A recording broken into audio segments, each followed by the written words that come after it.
Hi everybody, Mike, Carey, and Kyle Berger here with you, WNPV 1440, as we get set for the countdown to kickoff week 1. This week on WNPV, our game is Liberty against North Penn, a matchup of the defending District 1 champ and the defending state champ, and also a rematch of the Eastern Final. We'll get to that in a little bit, but first we want to take a look at District 1 as a whole and how that shapes up coming into the season.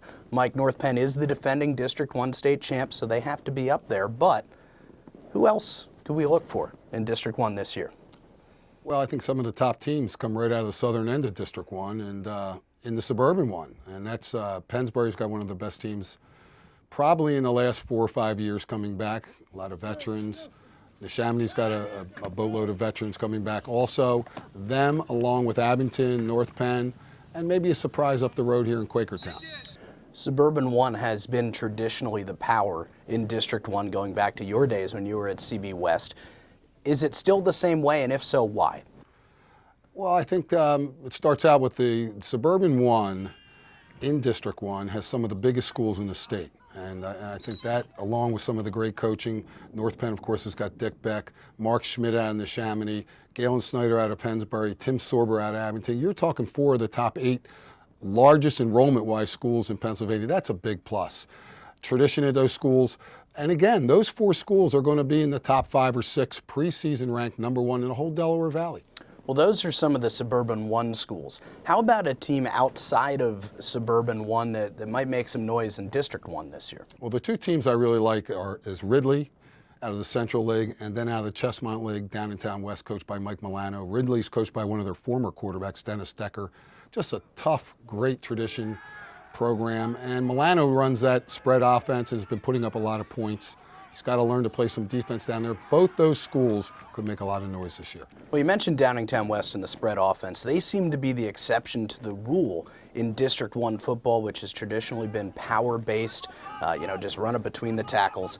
And if you look over the state championship winners the last several years, North Penn was the last to win it. Since then, it's been District 7 out in Pittsburgh. It's been Liberty last year. Teams that run that spread-style offense. Can District 1 still send a team out to Hershey and win a state championship with this? Absolutely, Kyle. I think you got some great programs here. It starts with their coaching, and they all have plans. They have great off-season programs. I said this to you before. There's no doubt in my mind that the great teams of CB West in the late 90s and 2000 could not only win a state title today, they would win it handily. It's just a cyclical year where North Penn was so close last year. I think North Penn would have won it if they would have got there, but Liberty did a great job. And we can't forget, Liberty really, when you look at their stats, they ran the ball an awful lot last year. They certainly did, and one of the big runners for Liberty as we now shift our focus to Friday night's game between North Penn and Liberty is their quarterback, Anthony Gonzalez. He had over 3,500 yards of total offense last year, half of which was on the ground, half through the air. He is a special player, Mike. You really can't say enough about Anthony Gonzalez. He's just unbelievable. Here's a guy that rushed for 1,650 yards and then threw for an additional 1,500 plus. And he doubles as maybe the best safety in the state. Tough kid, not a lot of flash, but a true 4-5 guy that runs with great body lean. He is very special, one of the best in the last 10 years, Kyle. The Liberty coaching staff is something that you have spoken to me about as being almost the benchmark in the state of Pennsylvania. And it's not just Tim Muntzman, the head coach. It's his assistant coaching staff. What makes the Hurricanes coaches so good? Yeah, Muntzman has really got a great plan. He's got one of the best off-season programs in terms of strength programs and speed programs. Gets a lot of commitment from the players. He's had Bo Orlando, a former NFL great Berwick player, has been coaching their defensive secondary. Without a doubt, the best secondary year after year, technique-wise, hitting-wise, turnover-wise. He's got Matt Seneca, a former Penn State quarterback. Look at the quarterbacks they've produced there. He's got a program. It's like a mini college program. They get a tough kid, and their coaches stay together. When you look at that 12-13 on their staff, they've been together for 15 years. That's impressive in this day and age where it seems everybody wants to be a head coach. Liberty has some solid assistants. Shifting the focus now to the North Penn Knights. It's their home field advantage this Friday night in Crawford Stadium, which may or may not mean anything, but the Knights' backfield, their running backs, Brandon Mercer, Craig Needhammer, they're not big guys, but they're awfully quick. We'll talk about them. Let's also talk about the offensive line of North Penn, which I know is a question mark. Can these 2 running backs be successful with this offensive line? They can be successful because they can make things happen on their own. I mean, as I told you, saw Mercer against Council Rock North. Wow. I mean, just exciting. He's like a bullet. Niedheimer, we saw him last year in a mid-season roll onto the end, and no fear as a 10th grader. Another guy that he's a track guy in a football uniform who's tough. They're going to have to do some things on their own from what I saw. This young offensive line by North Penn's going to take a while to gel, but they got two key players, Ralphie Reeves and Zerko, who's just moved from center to tackle. You'll see a lot of plays with North Penn running off tackle and getting to the edge to use their speed. So in essence, can they help that offensive line? Absolutely. J.D. Zerko, whom you mentioned, named a preseason All-State first-team offensive lineman by PA Sports Fever.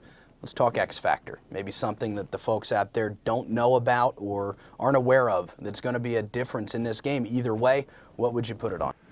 Well, there's a couple things. Number one, I think it's really, really in North Penn's favor the game is home. Number two, let's not put so much stock in this great opener because Liberty has a different philosophy than North Penn. Everybody wants to win, but Liberty really shoots for the end of the season a lot more. North Penn's looking to come out with a young team and win early. I think Muntzman wants to win, but I think if he sees a good effort, he'll build on that as the year goes on. I see a really close game, Kyle. The X factor to me is whatever team plays better defense. You got some great people. How does North Penn stop Gonzalez? That in itself is going to be interesting. That is the million-dollar question. All right, we're going to do something this year on our Countdown to Kickoff segment. Each week, Mike and I are going to take a look at our top 5 in District 1, and we'll see how that shakes out. So let's take a look first at my top 5, which Mike will probably openly mock in a few seconds here. Here's a look. I have North Penn number 1. They're the defending district champs. They should be number 1 until somebody beats them. Number 2, Pennsbury. Galen Snyder and his Falcons seem to have a powerhouse in the making down in Fairless Hills. Number 3, Downingtown West. That's the non-suburban 1 team that we've been talking about. Their spread offense and Coach Milano seem to be primed for a big season. Number 4, this is kind of my wild card in here. Pencrest. They had a very good season in their first year at Quad A last year. I think they can still make some noise this year. And number 5, the Abington Ghosts. Tim Sorber in charge there. A lot of skill position players back. A team that lost to North Penn in the District 1 playoffs last year. I think they can do pretty well this year out of the National Conference. Mike, how about yours? Well, you're right, Kyle. I'm going to disagree with you. I won't mock you publicly here, but we're close in some respects here. Number 1 in District 1, I have Pennsbury, and I think they got 3 Division I players in their offensive backfield and their receiving core. Number 2, I have North Penn, and that's a close 1 and 1A. Number 3, I have Neshaminy. Number 4, I have Abington, and number 5, I have Downingtown West. And the reason I have Abington up there, I think Abington's going to be scoring. It wouldn't surprise me if I saw Abington North Penn at the end of the season. Abington has the ability to score so many points. The problem I see in District 1, and this is where North Penn has the edge over all of them, is who's going to play defense this year, and North Penn plays it every year. Most of the other schools, they spend 70% of their time in practice on offense, little on defense, and it shows in the games. So that's a look at our top 5s. They differ a little bit. We'll see who really knows what they're talking about a little bit later on this year. North Penn and Liberty is our broadcast kickoff this year. Friday night at 7:30 at Crawford Stadium, a rematch of last year's Eastern Final. We are really looking forward to it. That'll do it for week 1 of Countdown to Kickoff here on WNPV. We'll be talking to you throughout the year, and we'll see you at Crawford Stadium Friday night.